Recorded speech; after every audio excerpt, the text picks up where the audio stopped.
بسم اللہ الرحمن الرحیم، السلام علیکم۔ رات نیوز کے خصوصی ولاگ کے ساتھ وجی احمد صدیقی آپ کی خدمت میں حاضر ہے۔ کئی رازوں پر سے اب پردے اٹھ رہے ہیں۔ سی آئی اے کے جو خصوصی ڈاکومنٹس ہوتے ہیں، یہ جو اسپیشل رپورٹس ہوتی ہیں، وہ ڈی کلاسیفائڈ کر دی جاتی ہیں۔ ایسی ہی ایک ڈی کلاسیفائڈ رپورٹ ہمارے ہاتھ لگی جو سی آئی اے کی، اور اس کا موضوع ہے ایوب خان کا اور سی آئی اے کا آپس میں رشتہ کیا تھا۔ سی آئی اے یعنی سینٹرل انٹیلیجنس ایجنسی امریکہ کی اس راز سے ہم آپ کے سامنے پردہ اٹھاتے ہیں۔ صدر پاکستان ایوب خان کے مسائل، سینٹرل انٹیلیجنس کی یہ رپورٹ ہے، اس پر ہم تفصیل سے بات کریں گے۔ اس سے پہلے کہ اگر آپ نے ہمارا چینل سبسکرائب نہیں کیا ہے تو آپ اسے سبسکرائب کر لیجئے، لائک کیجئے، شیئر کیجئے اور دوسروں تک بھی ہمارا پیغام پہنچائیے۔ یہ بات ہم شروع میں ہی آپ کو بتا دیں، لیکن اس کو آخر تک سنیے گا کہ کون کون سے راز جو ہیں ہم آپ کو بتائیں گے۔ سی آئی اے کی رپورٹ ایوب خان کے جن مسائل کا ذکر کرتی ہے، ان میں یہ بات کہ ایوب خان نے پاکستان کے معاشی مسائل تو حل کر دیے، لیکن بھارت کے ساتھ صحت مندانہ تعلقات نہیں قائم کیے۔ یہ رپورٹ سی آئی اے کی ہے، ہماری نہیں ہے، پاکستانی عوام کی نہیں ہے۔ ہماری رائے تو اس سے بالکل مختلف ہے کہ ایوب خان نے پاکستان کو معاشی طور پر مضبوط کیا یا کمزور، اس لیے کہ اگر مغربی پاکستان معاشی طور پر مضبوط تھا تو مشرقی پاکستان کمزور کیوں ہوا۔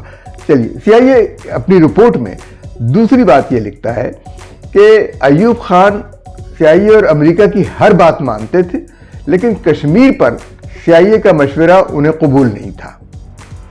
سی آئی اے نے یہ کہا کہ کشمیر کے مسئلے کا حل تلاش کرنے کی وجہ سے مشرقی پاکستان میں علیحدگی کی تحریک تیز ہو جائے گی۔ یہ بات ہماری سمجھ میں بالکل نہیں آئی کہ ایوب خان اگر کشمیر کے مسئلے کا حل تلاش کریں گے تو مشرقی پاکستان میں علیحدگی کی تحریک کیوں تیز ہوگی؟ یعنی سی آئی اے پیرالل، ایوب خان کے پیرالل وہ مدد کر رہی تھی بھارت کی کہ تاکہ مشرقی پاکستان الگ ہو جائے۔ اگر کشمیر کو لیا جائے گا تو مشرقی پاکستان الگ ہو جائے گا۔ مشرقی پاکستان تو الگ ہو ہی گیا، لیکن کشمیر پاکستان کو نہ مل سکا۔ ایوب خان کو کشمیر کا مسئلہ حل کرنے میں ناکامی ہوئی۔ اب سی آئی اے رپورٹ میں پڑھ رہا ہوں آپ کے سامنے اور بتاتا جا رہا ہوں کہ ایوب خان کو کشمیر کا مسئلہ حل کرنے میں ناکامی ہوئی۔ اس پر فوج میں ان کے خلاف رد عمل پیدا ہوا، کیونکہ ایوب خان نے اپنے وفادار جرنیلوں کو تعینات کیا تھا۔ اگر رد عمل پیدا ہوا اور وہاں ان کے وفادار جرنیل تھے تو رد عمل کیوں پیدا ہوا؟ کچھ چیزیں بالکل سمجھ میں نہ آنے والی ہیں۔ اور سی آئی اے کی رپورٹ کہتی ہے کہ تاشقند معاہدے کے وقت پاکستان بھارت سے اپنی بات نہیں منوا سکا۔ اسی رپورٹ میں کہا گیا کہ ستمبر کی جنگ سے پہلے امریکہ پاکستان کو اسلحہ فراہم کرنے والا سب سے بڑا ملک تھا۔ جب ستمبر کی جنگ ہوئی، 1965 کی جنگ ہوئی، تو امریکہ نے بھارت اور پاکستان دونوں پر پابندی لگا دی کہ ان کو وہ نہ وہ فوجی اسلحہ فراہم کرے گا، نہ کوئی امداد کرے گا، نہ کوئی چیز بیچے گا۔ بھارت کے لیے تو کوئی نقصان دہ بات نہیں ہوئی، کیونکہ بھارت اپنا اسلحہ سوویت یونین سے لے رہا تھا، روس سے لے رہا تھا۔ نقصان صرف پاکستان کو پہنچا، یعنی امریکہ نے اس موقع پر پاکستان کا ساتھ نہیں دیا۔ اس کارروائی میں راولپنڈی کو زیادہ نقصان ہوا اور نئی دہلی کو کم، بلکہ نقصان نئی دہلی کا ہوا ہی نہیں۔ اس وقت ایوب خان نے مختلف ممالک سے اسلحہ لیا، ان میں ایران اور ترکی شامل تھے۔ ان دونوں ممالک نے پاکستان کی مدد کی۔ رپورٹ میں اس مقام پر جو ترکی اور ایران کا ذکر ہے، وہاں کچھ جملے حذف کر دیے گئے ہیں۔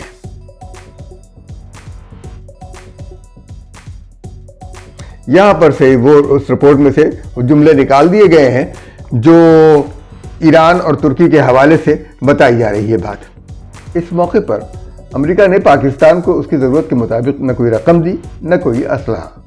اپنی ضروریات کو پورا کرنے کے لیے سی آئی اے کی رپورٹ کے مطابق پاکستان نے کمیونسٹ چین کا رخ کیا اور چین نے پاکستان کی بھرپور مدد کی۔ اس نے پاکستان کو MiG-19 اور IL-28 جیٹ بمبار طیارے جو ہلکے طیارے تھے وہ فراہم کیے، اور پاکستان کو تقریباً اس نے 50 طیارے دیے اور 100 درمیانے درجے کے ٹینک دیے۔ یہاں پر پھر جو ہے وہ چند جملے اور حذف کر دیے گئے کہ اس ٹینک کے حوالے سے کیا رپورٹ تھی۔ ان ہتھیاروں کے آنے سے ایوب خان کے اعتماد میں اضافہ ہوا، لیکن فوج میں ایوب خان پر عدم اعتماد کی فضا بن چکی تھی۔ یہاں پر میں ہلکا سا تبصرہ کروں گا کہ فوج کے اندر CIA کے اثرات موجود تھے، تو CIA جو ہے فوج کے اندر اثر انداز ہوتی رہتی تھی، ان کے فوجیوں کی تربیت امریکہ میں ہوا کرتی تھی، تو CIA ان فوجیوں کو اشارے دیتا ہوگا کہ تم یہ کرو، تم یہ نہ کرو۔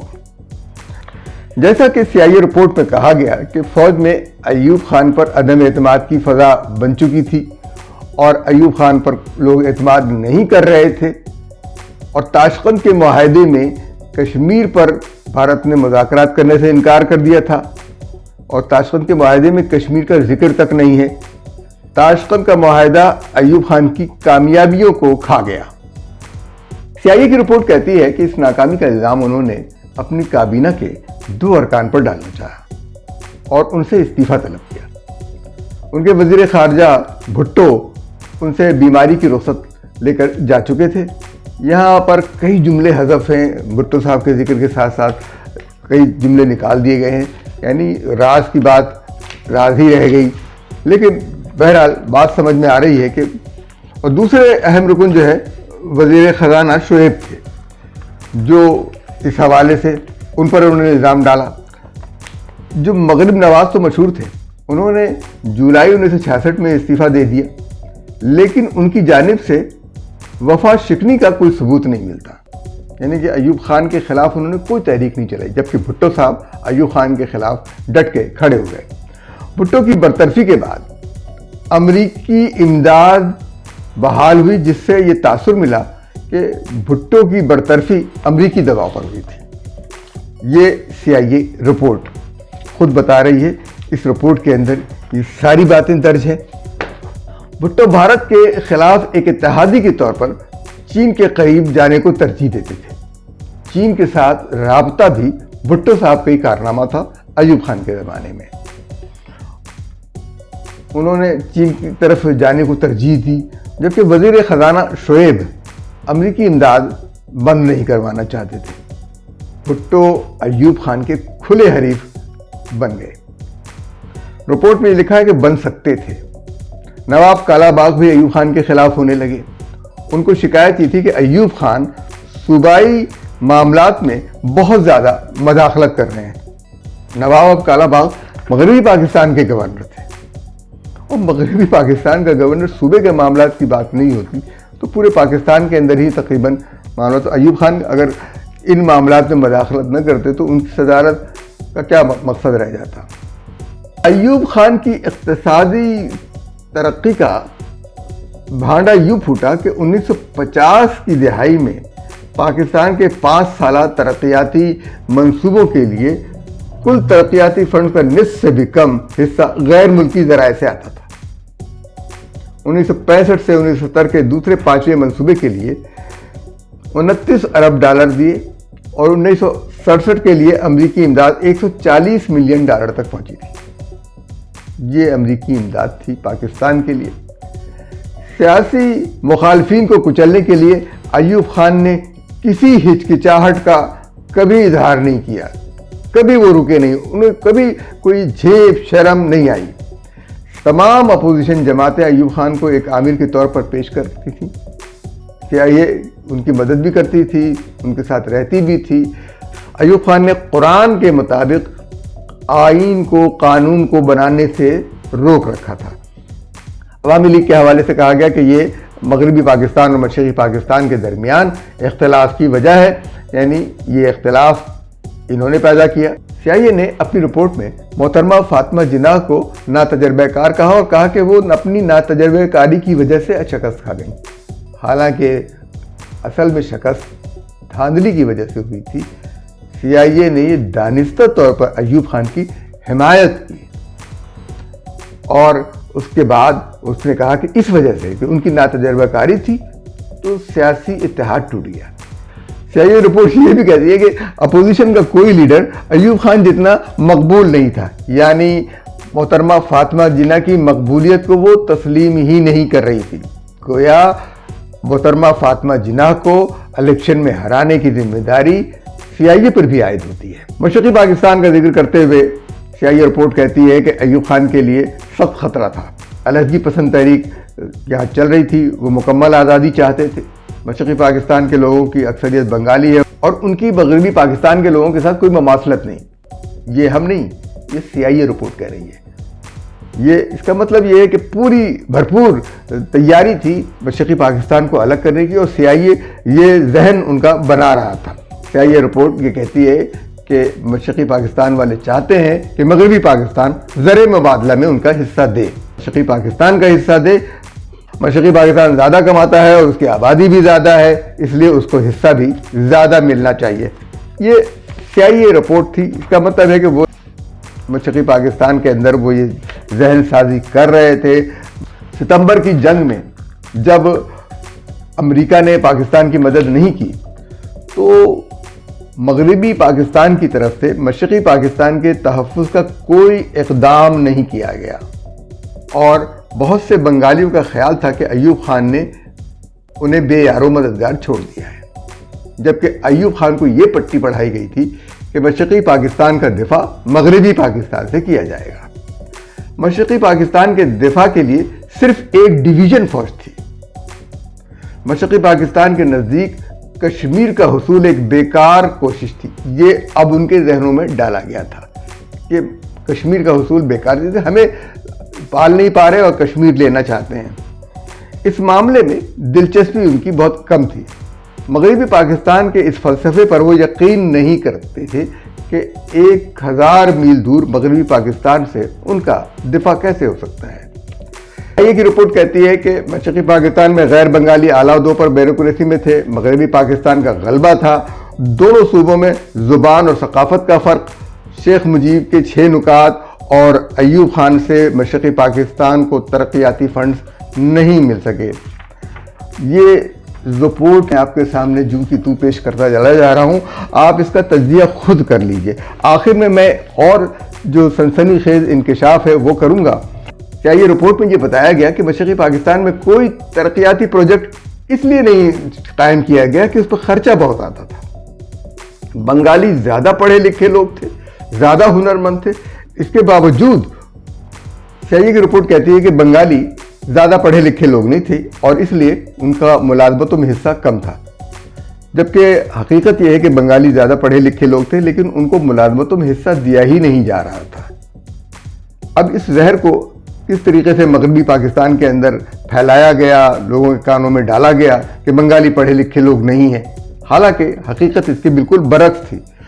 ایوب خان جانتا تھا کہ دونوں صوبوں میں فوج تقسیم کرنے سے دونوں صوبوں کا دفاع کمزور ہوگا، حالانکہ بات یہ نہیں تھی۔ دونوں صوبوں میں اگر فوج تقسیم ہوتی تو ایوب خان ماشاء اللہ نہیں لگا سکتے تھے، یہ چیز ختم ہو جاتی، ان کا اقتدار ختم ہو جاتا۔ CIA کی رپورٹ یہ نتیجہ نکالتی ہے کہ تضادات کی وجہ سے ایوب خان کے لیے یہ مشکل تھی کہ وہ ان مسائل کا حل تلاش کریں۔ پاکستان کے وسائل اتنے کم ہیں کہ معیار زندگی کو مزید گرنے سے روکنے کے لیے مسلسل جدوجہد کی ضرورت ہوگی۔ پاکستان کی آبادی میں مختلف ثقافتوں کی وجہ سے علیحدگی پسندی کے رجحانات میں اضافہ ہوتا ہے۔ صرف مشرقی پاکستان کے بنگالی ہی علیحدہ نہیں ہونا چاہتے، بلکہ مغربی پاکستان کے پٹھان اور بلوچی بھی علیحدہ ہونا چاہتے ہیں۔ یہ سارا منصوبہ CIA کا پہلے سے تیار تھا۔ ہندو مسلم دشمنی صوبوں میں جاری ہے۔ ہندوستان اور پاکستان ایک دوسرے کو رعایت دینے کے لیے تیار نہیں ہے۔ پاکستانی عوام بھارت کے ساتھ کسی بھی سمجھوتے کو حکومت کی ناکامی سمجھیں گے، حالانکہ حقیقت اب اس وقت دوسری ظاہر ہو رہی ہے کہ بھارت کے اندر پاکستان کے ساتھ نفرت زیادہ پھیل گئی ہے، اور پاکستان کے عوام اگرچہ بھارت کے ساتھ دوستی بھی چاہتے ہیں، معاہدہ بھی چاہتے ہیں، لیکن اس کے باوجود کوئی کام نہیں ہو رہا۔ ہم یہ بات کہہ رہے ہیں کہ یہ راز ہمارے سامنے کھل گیا کہ مشرقی پاکستان کس نے علیحدہ کیا۔ ایوب خان کے مقابلے میں فاطمہ جناح کو کس نے ہرایا، اس کے پیچھے کون تھا، CIA کی رپورٹ یہ سارے راز کھول رہی ہے۔ اور کیا آپ اس بات پر یقین کریں گے کہ پاکستان کے یہ جو پہلے ڈکٹیٹر تھے جنرل ایوب خان، یہ $16,000 سالانہ پر امریکی محکمہ خارجہ یعنی CIA کے ملازم تھے، باقاعدہ ملازم تھے، ان کو ہر سال $16,000 ملا کرتے تھے۔ اس بات کا انکشاف کسی اور نے نہیں، ایوب خان کے بھائی، سگے بھائی جو اپوزیشن لیڈر کہلائے گئے تھے، سردار بہادر نے کیا تھا کہ ایوب خان کو CIA سے سالانہ $16,000 ملتے ہیں۔ آپ یہ سوچ لیں کہ 1958 کے مارشاء اللہ کے نفاذ میں امریکی CIA کس طرح ملوث تھے، کون سے مقاصد وہ حاصل کرنا چاہتے تھے کہ پاکستان کے اندر انہوں نے مارشاء اللہ لگایا، پاکستان کو سیٹوں سینٹوں میں ڈالا اور پاکستان کے وسائل پر قبضہ کیا، پاکستان کو ترقی کرنے سے روکا۔ یہ سارے منصوبے اور پاکستان کی سیاست کے اندر کرپشن کو لانے میں سب سے بڑا کردار اس نے ادا کیا۔ ایوب خان نے سیاستدانوں کو کرپٹ کہہ کر ان پر پابندیاں لگا دی، ایبڈو لگایا اور خود کرپشن کے تمام تر ریکارڈ توڑ دیے۔ گندھارا انڈسٹریز کا قیام اس کا سب سے بڑا ثبوت ہے۔ ایوب خان کی جائیداد اتنی نہیں تھی کہ وہ انڈسٹریز لگا سکیں۔ گندھارا انڈسٹریز میں امریکی ٹرک بنتے تھے، جنرل موٹرز کے، فورڈ کے ٹرک بنتے تھے، تو یہ امریکی امداد تھی ساری کی ساری۔ اور ایوب خان کا دوسرا بڑا ایجنڈا مشرقی پاکستان کو مغربی پاکستان سے الگ کرنا تھا، اور اس کے لیے نفرتوں کے بیج باقاعدہ بوئے گئے۔ ایک فوجی حکمران ہونے کے باوجود دفاعی لحاظ سے کوئی ایسا قدم نہیں اٹھایا کہ مشرقی پاکستان کا دفاع ہو سکے۔ امریکہ دوسرے ممالک کے اندرونی سیاسی معاملات میں مداخلت کا شوق تو بہت رکھتا ہے، لیکن ان کے معاشی حالات کی ذمہ داری قبول نہیں کرتا، اور اسی طرح کی غیر ذمہ داری کی وجہ سے جب اس کے ایجنٹ اور فرما بردار مشکل میں پھنس جاتے ہیں تو وہ ان کو تنہا چھوڑ دیتا ہے۔ ایوب خان کی مثال آپ کے سامنے ہے۔ پاکستان کے حکمرانوں نے ایوب خان کو قائد اعظم کے حکم کی خلاف ورزی کرتے ہوئے فوج میں اعلیٰ عہدے دیے، اور امریکی سازش کے بل پر بالآخر ایوب خان نے پاکستان میں جمہوریت کی بساط کو لپیٹا، اور پاکستان بننے کے 10 سال بعد ہی آمریت کے چنگل میں پاکستان کو دے دیا۔ اقتدار کے نشے میں چور ایوب خان نے پاکستانی قوم کی اس نسل کو بنیادی جمہوریت کا سبق پڑھایا جس نے ووٹ کے بل پر پاکستان حاصل کیا تھا، اپنے ووٹ کی طاقت سے پاکستان حاصل کیا تھا۔ ان کو یہ کہہ رہا ہے کہ ان کو جمہوریت کا سبق نہیں آتا، یہ جمہوریت جاننے کے لائق نہیں ہے۔ ایوب خان کی سرپرستی امریکہ کر رہا تھا، اسی نے یہ سارے سبق ایوب خان کو پڑھائے تھے، کیونکہ ایوب خان نے اقتدار میں آتے ہی اس بات کی پرواہ کیے بغیر کہ دنیا کی دوسری سپر پاور سوویت یونین کی سرحدیں پاکستان سے زیادہ دور نہیں ہیں، درمیان میں صرف واخان کی ایک پٹی ہے، ایوب خان نے ایسی جانبداری دکھائی جس سے سوویت یونین میں اشتعال آیا۔ پشاور میں بڑا بیر کا اڈا CIA کو دے دیا گیا، اور اس وجہ سے سوویت یونین نے پشاور پر سرخ دائرہ لگا دیا۔ یہ بات اس زمانے میں بہت مشہور ہوئی تھی۔ یہاں میں ایک بات کہتا چلوں کہ پاکستان میں تمام غیر جمہوری طاقتوں کی سرپرستی ہمیشہ امریکہ نے کی ہے۔ 1 جون 2002 کی Canadian centre for policy research کی رپورٹ کے مطابق پاکستان میں ڈرون حملوں کے ذریعے سینکڑوں بلکہ ہزاروں پاکستانیوں کو شہید کیا گیا۔ امریکہ نے اپنی فضائی طاقت کے بل پر 1945 سے 2002 تک تقریباً 80 لاکھ افراد، تیسری دنیا کے 80 لاکھ افراد کو قتل کیا ہے۔ ہو سکتا ہے یہ تعداد 1 کروڑ سے بھی زیادہ ہو، یہ محتاط اندازے کے مطابق اس رپورٹ میں 2002 تک، اب یہ 2025 آ چکا ہے۔ اگر اس میں یہ مزید شامل کر لیا جائے تو یہ تعداد شاید 1.5 کروڑ بھی ہو سکتی ہے۔ اس کے باوجود امریکہ کو جنگی جرائم کے کٹہرے میں کوئی نہیں کھڑا کرتا۔ CIA محترمہ فاطمہ جناح کو سیاست میں ناتجربہ کار کہتی ہے۔ اس سے آپ کیا سمجھ سکتے ہیں؟ معلوم ہوتا ہے کہ ایوب خان کو CIA نے کیا پٹی پڑھائی تھی، اور CIA نہیں چاہتی تھی کہ محترمہ فاطمہ جناح اقتدار میں آئیں، کیونکہ محترمہ فاطمہ جناح قائد اعظم کے شانہ بشانہ کام کر چکی تھیں، وہ قائد اعظم کی بصیرت کو جانتی تھیں، ان سے زیادہ کوئی بہتر نہیں جان سکتا تھا، فاطمہ جناح سے بہتر قائد اعظم کے اصولوں کو نہیں جان سکتا تھا، اس کے علاوہ کوئی یہ نہیں جان سکتا تھا پاکستان کیسا پاکستان قائد اعظم بنانا چاہتے تھے، لیکن اس کو روکا گیا۔ امریکی سرپرستی نے ایوب خان کا دماغ خراب کر دیا تھا۔ ایوب خان صرف اور صرف مغربی پاکستان کا خیال رکھ رہے تھے جیسا کہ ان کو حکم ملا تھا، لیکن مغربی پاکستان میں تعصب کی ایک اور آگ سلگ رہی تھی۔ ہمیں معلوم ہے کہ بلوچستان میں یہ آگ کس نے لگائی ہے، ہمیں معلوم ہے کہ خیبر پختونخوا میں یہ آگ کس نے لگائی ہے، ہمیں معلوم ہے کہ خوارج کی سرپرستی کون کر رہا ہے۔ ایوب خان کو مشرقی پاکستان سے نفرت تھی اور اس نفرت کا اظہار وہ بار بار کرتے تھے، لیکن اس کی وجہ سے ایوب خان کو جو ہے ساؤتھ ایسٹ ٹریٹی یعنی سیٹوں میں مشرقی پاکستان برقرار رکھنا امریکہ کی مجبوری تھی، کیونکہ اس کی وجہ سے پاکستان سیٹوں میں تھا، مشرقی پاکستان کی وجہ سے، اور مغربی پاکستان کی وجہ سے سینٹوں میں تھا، یعنی سینٹرل ٹریٹی دونوں جگہ سیٹوں اور سینٹوں کا پاکستان ممبر تھا، لیکن پاکستان بھارت کے خلاف اپنا دفاع نہیں کر سکتا تھا، امریکہ کی طرف سے اس کی اجازت نہیں تھی۔ یہ سب کچھ بغداد پیکٹ کی وجہ سے ہوا تھا، یعنی سیٹوں میں کا ممبر بننا اور سینٹوں کا ممبر بننا۔ اس میں پاکستان 1955 میں رکن بنا تھا۔ سینٹوں میں ترکی، عراق، برطانیہ اور پاکستان رکن تھے۔ یہ سیاسی، فوجی، اقتصادی تعاون کا گروپ تھا، معاہدہ تھا۔ 1979 میں یہ معاہدہ غیر مؤثر ہو گیا۔ South east Asia treaty organisation SEATO 1954 میں ہوئی، اس میں امریکہ، فرانس، برطانیہ، New Zealand, Australia, Philippines, Thailand اور پاکستان شامل تھے۔ 1977 میں یہ بھی ختم ہو گیا، لیکن پاکستان کو ان میں شامل ہونے کا 1965 میں کوئی فائدہ نہیں ہوا۔ ایوب خان نے پشاور میں بڈابیر کے مقام پر جب امریکی فضائیہ کو اپنا اڈا دیا اور وہاں سے امریکی جاسوس طیارہ U-2 اڑا اور اس نے روس کا چکر لگایا تو روس نے پاکستان کے شہر پر سرخ دائرہ لگا دیا۔ 1950 میں امریکی وزیر خارجہ فوسٹر ڈلس نے پاکستان کو ایشیائی آزادی کا گروہ کہا۔ CIA کے سابق station chief Milton Peter done نے کہا کہ پاکستان نے وہی کچھ کیا جو ہم نے کہا۔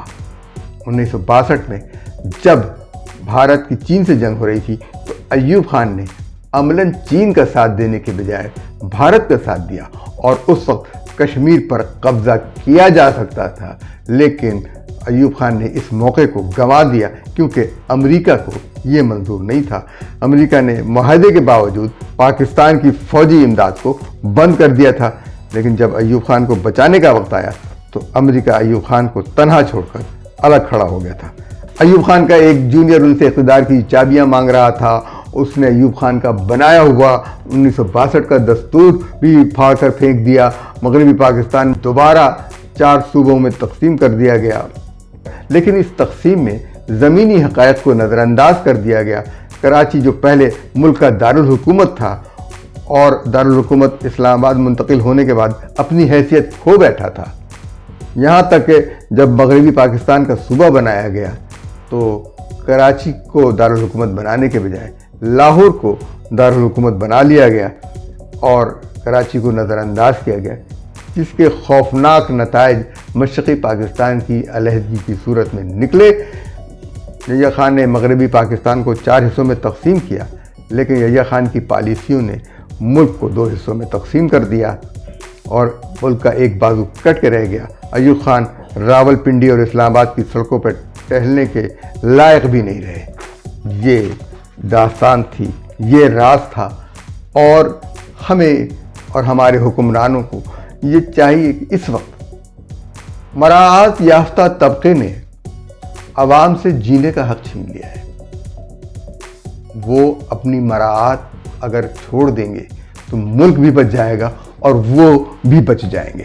یہ مراعات نہیں ہے، یہ یوں سوچ لیجئے جیسے جہنم کی آگ کے شعلے ہیں، جہنم کی آگ کا ایندھن ہے۔ پاکستان کو بچانا ہے تو مراعات یافتہ طبقے کو اپنی مراعات ختم کرنی ہوگی، ورنہ لوگ کیا کریں گے؟ تاریخ کیا کرتی ہے ایسے لوگوں کے ساتھ؟ وقت ہمیشہ ایک جیسا نہیں رہتا، تاریخ بہت ظالم ہے اور تاریخ کا جبر آپ برداشت نہیں کر سکیں گے۔ وقت کو تو بدلنا ہی ہوتا ہے، ہمیشہ وقت آپ کے ساتھ نہیں رہے گا، جو مراعات یافتہ طبقہ ہے اس کے ساتھ نہیں رہے گا۔ وقت کبھی اوروں کا بھی آئے گا، یہ وقت گزر جانے والا ہے اور اب گزرنے ہی والا ہے۔ ایوب خان کے انجام سے سبق لیں۔ آج ان کا پوتا جمہوریت کا نام لیتا ہے اور ایوب خان کو جمہوریت کا علمبردار کہتا ہے، اس سے بڑا مذاق کوئی اور نہیں ہو سکتا۔ اپنے میزبان وجیح احمد صدیقی کو اجازت دیجیے۔ اللہ حافظ و ناصر۔